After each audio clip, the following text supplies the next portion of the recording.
Hi hello guys, welcome back to our channel Mancherial అమ్మాయి Ramya.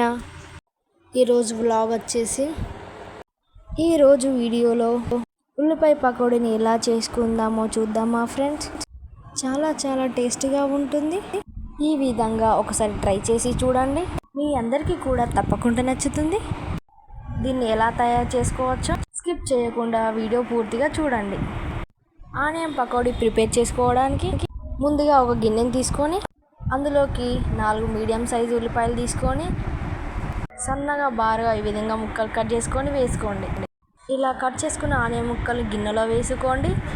Onions ఇలా వేసుకున్న తర్వాత 4 లేదా 5 పచ్చిమిర్చి ముక్కలు తీసుకొని ఇలా తురుముకొని వేసుకోండి. ఆ తర్వాత కరివేపాకు వేసుకోండి. ఇందులోకి మీకు తగినంత ఉప్పును వేసుకోండి, టేస్ట్కి తగ్గట్టు. నేను ఇక్కడ 1.5 స్పూన్ తీసుకుంటున్నా. ఇందులోనే 1 స్పూన్ కారపొడి వేసుకోండి. కారం లేదా పచ్చిమిర్చిని మీకు స్పైసీకి తగ్గట్టు వేసుకోండి. 1/2 కప్ బియ్యం పిండి వేసుకోండి. 1 కప్ శనగపిండి వేసుకోండి. ఇలా బియ్యం పిండి వేసుకోవడం వలన క్రిస్పీ చాలా టేస్టీగా ఉంటుంది. ఈ పిండి మొత్తాన్ని ఉల్లిపాయ పట్టేలా కలుపుకోండి. ఫస్ట్ నీళ్ళేమీ పోయకుండా కలుపుకోండి. కొంచెం వాటర్ పోసుకొని కలుపుకోండి.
పెట్టుకొని డీప్ ఫ్రైకి తగ్గట్టు ఆయిల్ వేసుకుందాం.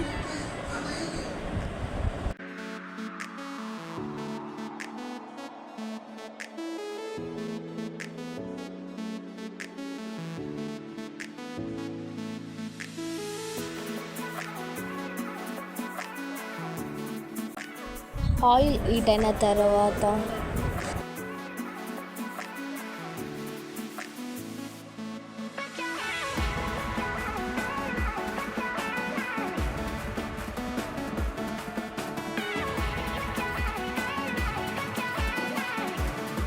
ఈ విధంగా కొంచెం పిండిని తీసుకొని పకోడీలాగా వేసుకోవడం. ఇలా వేసుకున్నారంటే చాలా క్రిస్పీగా టేస్టీగా, లోపల కుక్ అయి ఉంటుంది అంటే చాలా టేస్టీగా ఉంటుంది. లోపలంతా సాఫ్ట్గా, పైన క్రిస్పీలా చాలా బాగుంటుంది టేస్ట్. మీకు కావాలంటే కొంచెం మందంగా కూడా వేసుకోవచ్చు. సో నేనైతే ఈ విధంగా వేస్తున్నాను. ఈ విధంగా పకోడీలా వేసుకొని పకోడీ వేసుకొని హై ఫ్లేమ్లో పెట్టేసి గోల్డెన్ కలర్లో వచ్చేలాగా వేయించుకోండి. కొంచెం ఫ్రై అయినాక కలుపుకోవాలి. అటు ఇటు తిప్పుకుంటూ మంచిగా గోల్డెన్ కలర్ వచ్చే వరకు ఫ్రై చేసుకోండి.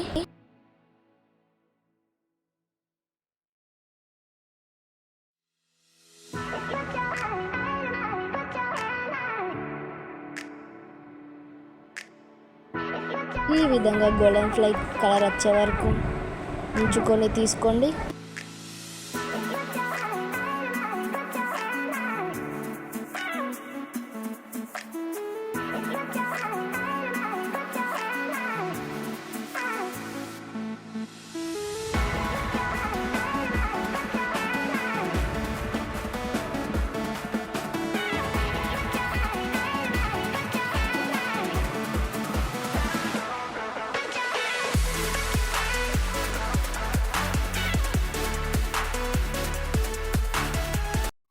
మా చెల్లికి వెళ్ళిస్తున్నాను పకోడీని.